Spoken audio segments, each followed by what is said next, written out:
ਹਰ ਇਨਸਾਨ ਦੇ ਅੱਛੇ ਜਾਂ ਬੁਰੇ ਹੋਣ ਦੇ ਵਿੱਚ ਉਹਨਾਂ ਦੇ ਵਾਲਿਦੈਨ ਦਾ ਬੜਾ ਅੱਛਾ ਕਿਰਦਾਰ ਹੁੰਦਾ।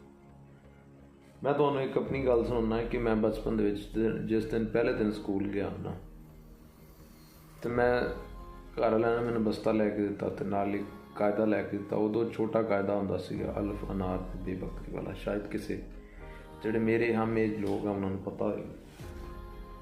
ਮੈਂ ਪਹਿਲੇ ਦਿਨ ਸਕੂਲ ਗਿਆ ਅਤੇ ਸਕੂਲੋਂ ਮੈਂ ਜਦੋਂ ਵਾਪਸ ਆਇਆ ਅਤੇ ਮੇਰੇ ਅੱਬੂ ਜੀ ਨੇ ਪੁੱਛਿਆ ਕਿ ਕਾਇਦਾ ਤੇਰਾ ਕਿੱਥੇ ਆ। ਉਹਨਾਂ ਨੂੰ ਸੀਗਾ ਕਿ ਪਹਿਲੇ ਦਿਨ ਗਿਆ, ਹੋ ਸਕਦਾ ਕਾਇਦਾ ਆਪਣਾ ਗਵਾ ਕੇ ਆ ਗਿਆ।